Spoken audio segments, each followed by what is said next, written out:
আসসালামু আলাইকুম। দুপুর ২টা বেজে ৫৫ মিনিট। আজ মঙ্গলবার। বাংলাদেশ বেতার, কক্সবাজার। স্থানীয় খবরে স্বাগত জানাচ্ছি আমি নীলোৎপল বড়ুয়া। চলতি মৌসুমে কক্সবাজারে সুপারির বাম্পার ফলন হয়েছে। জেলায় এবছর ১২,৩২০ মেট্রিক টন সুপারি উৎপাদন হয়েছে। ফলে বাজারে এখন সুপারির বেচাকেনার ধুম পড়েছে। ভালো দামও পাচ্ছেন চাষিরা। অনুকূল আবহাওয়া ও সঠিক পরিচর্যায় ভালো ফলন হয়েছে বলে জানান চাষি ও সংশ্লিষ্টরা। আকারে বড় ও স্বাদে মজা কক্সবাজারের সুপারির দেশের বিভিন্ন অঞ্চলে আলাদা কদর রয়েছে। স্থানীয় চাহিদা মিটিয়ে এখানকার সুপারি ঢাকা, চট্টগ্রাম, নারায়ণগঞ্জ, সিলেট, কিশোরগঞ্জ, বগুড়া সহ বিভিন্ন জেলায় বাজারজাত করা হয়।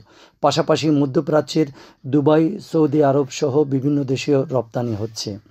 জেলা কৃষি সম্প্রসারণ অধিদপ্তর জানিয়েছে, জেলার ৮ উপজেলায় ৩,৫২০ হেক্টর জমিতে সুপারি বাগান রয়েছে। নভেম্বর মাসের বাজার দর অনুযায়ী জেলায় ৩৯৬ কোটি টাকার সুপারি বেচাকেনা হয়েছে। সবচেয়ে বেশি সুপারি উৎপাদন হয় টেকনাফে। এই উপজেলায় ১,২৮০ হেক্টর জমিতে সুপারির চাষ রয়েছে। আবহাওয়া অনুকূলে থাকায় এবার সুপারির বাম্পার ফলন হয়েছে বলে জানান জেলা কৃষি সম্প্রসারণ অধিদপ্তরের উপপরিচালক ডক্টর বিমল কুমার প্রামাণিক। তিনি বলেন, এবছর ফলন যেমন ভালো হয়েছে, দামও পাচ্ছেন চাষিরা। কক্সবাজারের আবহাওয়া ও মাটি সুপারি চাষের জন্য বেশ উপযোগী জানিয়ে ডক্টর বিমল কুমার প্রামাণিক বলেন, সুপারি চাষে খরচ ও পরিশ্রম কম। একটি গাছ কয়েক বছর ফলন দেয়। গাছের গোড়া পরিষ্কার ও শুষ্ক মৌসুমে পানি দেওয়া ছাড়া তেমন পরিশ্রম নেই। আমাদের অধিকার, আমাদের ভবিষ্যৎ এখনই। এ প্রতিপাদ্যে কক্সবাজারে আন্তর্জাতিক মানবাধিকার দিবস উপলক্ষে শোভাযাত্রা, মানববন্ধন ও পথসভা অনুষ্ঠিত হয়েছে। আজ সকালে জেলা প্রশাসকের কার্যালয় চত্বরে বিভিন্ন মানবাধিকার সংগঠনের উদ্যোগে এইসব কর্মসূচি পালন করা হয়। মানববন্ধন শেষে অনুষ্ঠিত পথসভায় মানবাধিকার সংগঠনের নেতৃবৃন্দ বক্তব্য রাখেন। এতে বক্তারা দিবসটির গুরুত্ব এবং মানবাধিকার বাস্তবায়নের বিভিন্ন দিক তুলে ধরেন। এ সময় বেসরকারি বিভিন্ন প্রতিষ্ঠানের কর্মকর্তা ও মানবাধিকার সংগঠনের নেতাকর্মীরা উপস্থিত ছিলেন। পরে একটি শোভাযাত্রা শহরের প্রধান সড়ক প্রদক্ষিণ করে। মহেশখালীতে অতি দরিদ্রের জন্য কর্মসংস্থান কর্মসূচি প্রকল্পের কাজ পরিদর্শন করেছেন উপজেলা নির্বাহী কর্মকর্তা ইউএনও মোহাম্মদ হেদায়েতুল্লাহ। তিনি আজ দুপুরে উপজেলার বড় মহেশখালী ইউনিয়নে চলমান প্রকল্প পরিদর্শন করেন। দুর্যোগ ব্যবস্থাপনা অধিদপ্তরের অধীনে উপজেলায় 4,86,21,600 টাকা ব্যয়ে 72টি প্রকল্পের কাজ চলমান রয়েছে। কাজের অগ্রগতি নিয়ে উপজেলা নির্বাহী কর্মকর্তা সংশ্লিষ্টদের সঙ্গে মতবিনিময় করেন। এ সময় উপজেলা প্রকল্প বাস্তবায়ন কর্মকর্তা কাউসার আহমেদ সহ সংশ্লিষ্টরা উপস্থিত ছিলেন। টেকনাফ উপজেলা প্রশাসনের উদ্যোগে সমন্বয় সভা আজ সকালে উপজেলা পরিষদ পাবলিক হল মিলনায়তনে অনুষ্ঠিত হয়েছে। উপজেলা নির্বাহী কর্মকর্তা শেখ এহসান উদ্দিনের সভাপতিত্বে এতে উপজেলা পরিষদ ও এনজিও সংস্থার কর্মকর্তা, জনপ্রতিনিধি ও সংশ্লিষ্টরা উপস্থিত ছিলেন।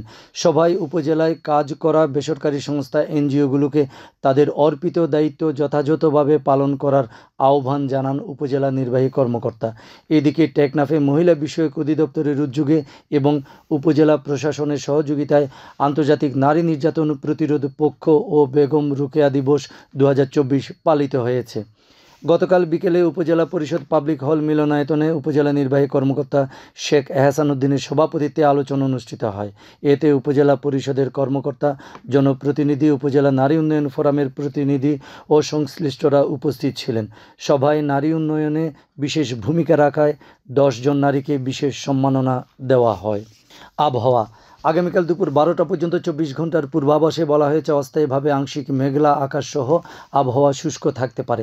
সেই সাথে মধ্যরাত থেকে সকাল পর্যন্ত হালকা থেকে মাঝারি ধরনের কুয়াশা পড়তে পারে। কক্সবাজার সমুদ্র বন্দরের জন্য কোনো সংকেত নেই।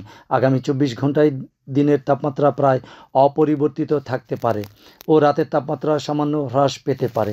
আজ সূর্যাস্ত যাবে সন্ধ্যা 5টা 11 মিনিটে। আগামীকাল সূর্যোদয় হবে ভোর 6টা 20 মিনিটে। আজকের সর্বনিম্ন তাপমাত্রা ছিল 19.3 ডিগ্রি সেলসিয়াস এবং সর্বোচ্চ তাপমাত্রা ছিল 28.5 ডিগ্রি সেলসিয়াস। এখন জানিয়ে দিচ্ছি বাঁকখালী নদীর মোহনা সংলগ্ন এলাকার সামুদ্রিক জোয়ার ভাটার সময়সূচি।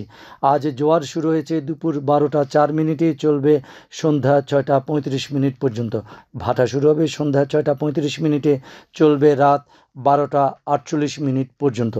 পুনরায় জোয়ার শুরু হবে রাত 12টা 48 মিনিটে, চলবে আগামীকাল সকাল 6টা 35 মিনিট পর্যন্ত। সবশেষে পর্যটক বার্তা। পর্যটন নগরী কক্সবাজার আগত ভ্রমণ পিয়াসুদের সাগরের পানিতে নামার পূর্বে সাবধানতা অবলম্বন করার জন্য অনুরোধ করা হচ্ছে। যারা সাঁতারে দক্ষ নন তাদের পানিতে বেশি দূর যাওয়া উচিত নয়। ভাটার সময় স্রোতের সাগরমুখী টান প্রবল হওয়ায় সাগরের গভীরে ভেসে যাওয়া এমনকি প্রাণহানির আশঙ্কা থাকে। সেই সাথে পর্যটকদের স্বাস্থ্যবিধি মেনে চলার পরামর্শ দেওয়া হচ্ছে। খবর শেষ হলো। আমাদের পরবর্তী খবর প্রচারিত হবে আগামীকাল সকাল 9টা বেজে 25 মিনিটে।